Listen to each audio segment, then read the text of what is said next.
Now we're getting into step 3, the hook. This is so important.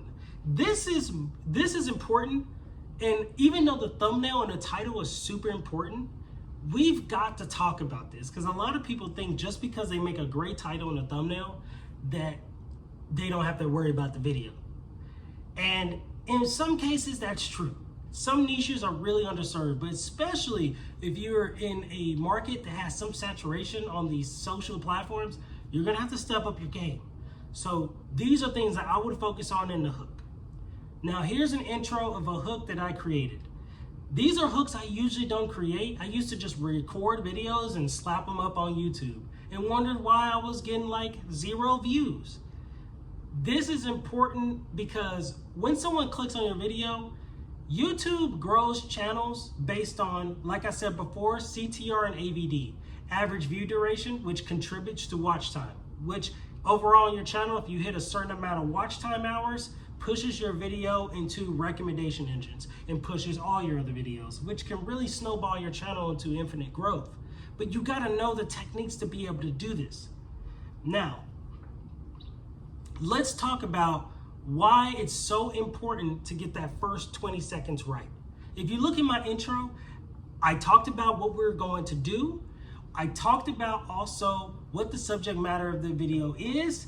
So I said I'm gonna react to Gabrielle Henrik, and then I also showed a picture of what the subject matter was in the video as I was saying that to give the viewers a visual cue.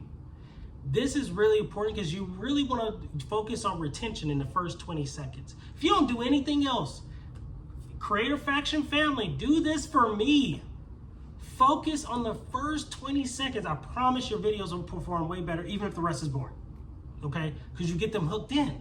And they might come back and skip through your video. That's not that great, but that's better than nothing, because the worst thing that can happen is for you to have 5% CTR or a certain amount of CTR, and then they just watch it for 1 second and click immediately off, or watch it for 5 seconds and click immediately off.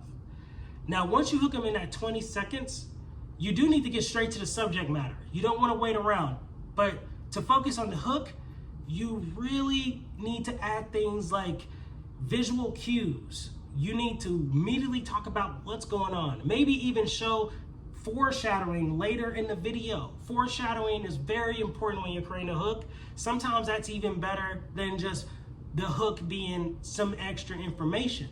You could have a hook such as, oh, this crazy thing happened in this gaming video, and then cut to information about the game and what you'll be playing today and what's happening. And then as they watch through the video, you can make that entertaining. And once they get to that certain point, let's say it's the 7-minute mark, they'll be like, oh, they foreshadowed that in the beginning of the video. And then it shows more of what's going on, and then that viewer is satisfied.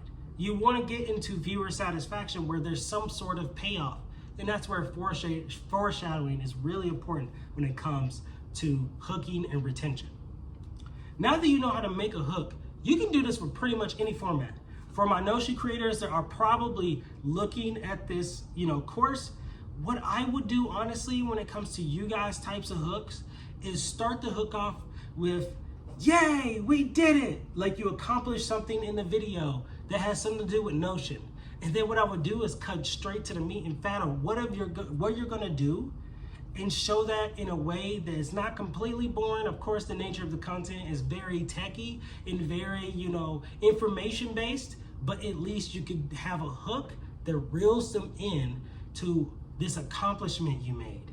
And the payoff is to see you go through working towards that accomplishment. Maybe it's building a CRM template. Maybe it's building this type of template. Maybe it's cooking while using the Notion template. Whatever it is, this could be a beautiful way to hook viewers in and make them want to even use Notion and maybe download your template, and that can increase your sales overall and just the retention of your channel. Now,